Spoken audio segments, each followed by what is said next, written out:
warahmatullahi wabarakatuh.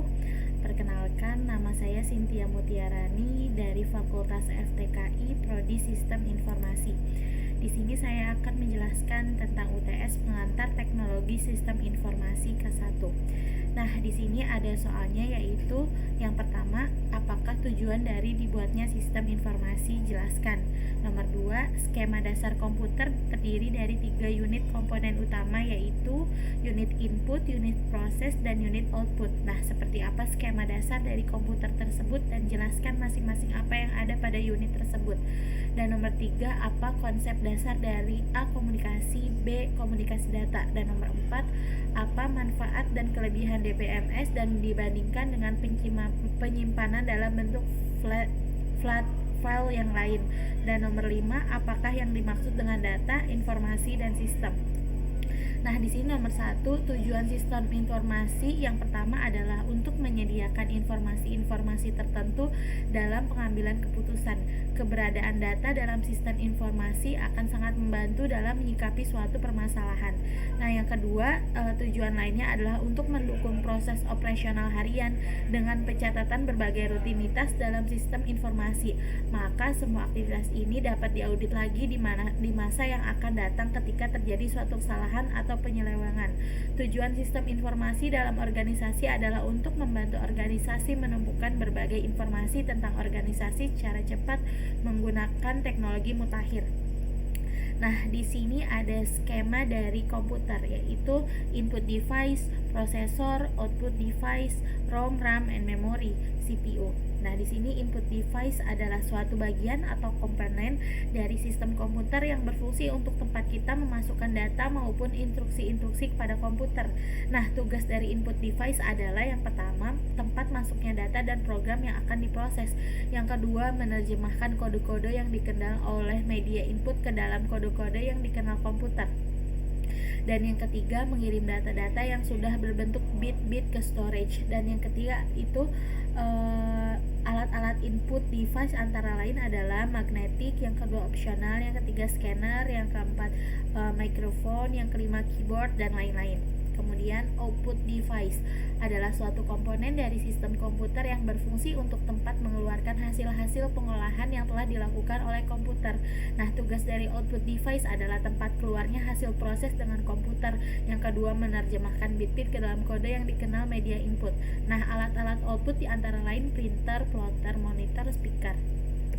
Kemudian di sini ada main memory, terdiri dari RAM and ROM. RAM itu random access memory, merupakan memori yang dapat diakses, yaitu dapat diisi dan diambil isinya oleh user. Nah, struktur dari RAM dibagi menjadi 4, input storage, program storage, working storage, and output storage. Kemudian input yang dimasukkan lewat alat input pertama kali ditampung terlebih dahulu di input storage.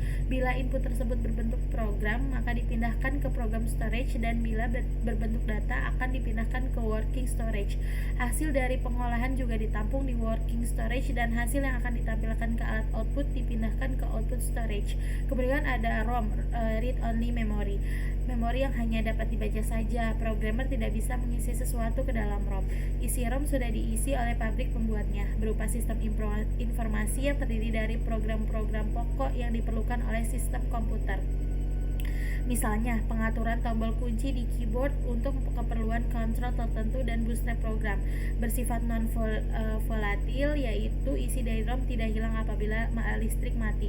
Ada 3 ROM yang dapat diisi oleh programmer, antara lain PROM, yang kedua itu EPROM, dan yang ketiga itu EPROM. Nah, di sini 4, prosesor sering disebut sebagai otak dan pusat pengendali komputer yang didukung oleh komponen lainnya. Prosesor adalah sebuah IC yang mengontrol keseluruhan jalannya sebuah sistem komputer dan digunakan sebagai pusat atau otak dari komputer yang berfungsi untuk melakukan perhitungan dan menjalankan tugas.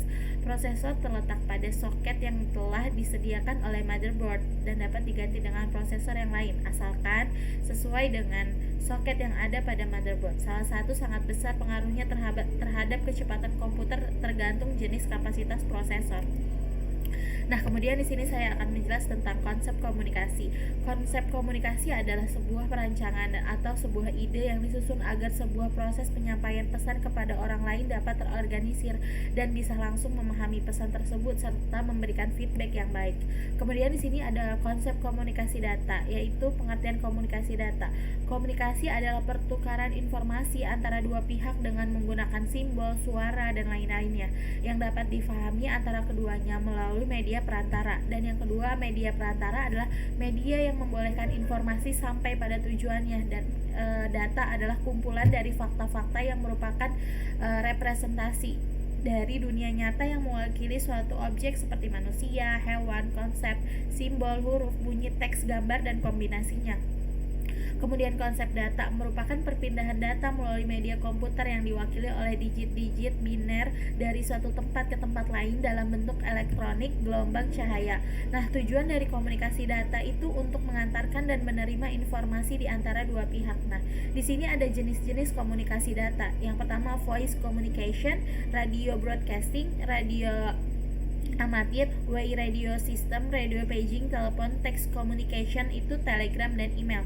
Kemudian di sini saya akan menjelaskan apa manfaat dan kelebihan DBMS dan dibandingkan dengan penyimpanan dalam bentuk flat lainnya.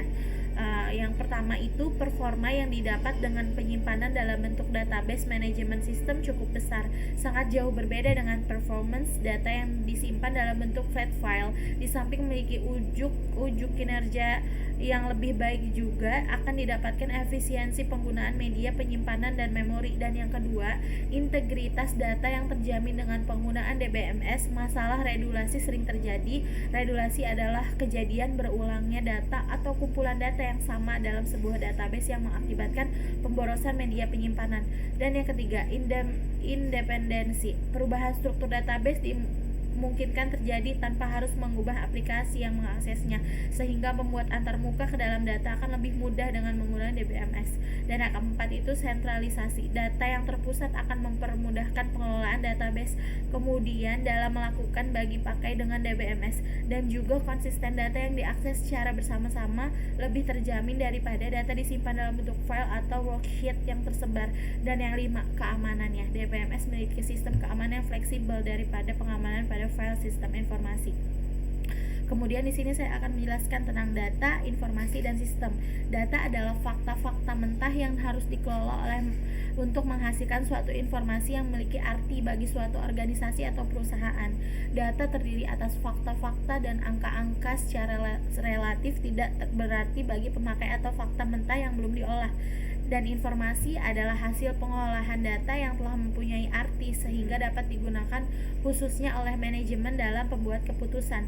Kemudian sistem adalah kumpulan dari bagian-bagian atau hal-hal yang saling berkaitan dan beroperasi atau bekerja sama-sama untuk mencapai satu atau lebih tujuan.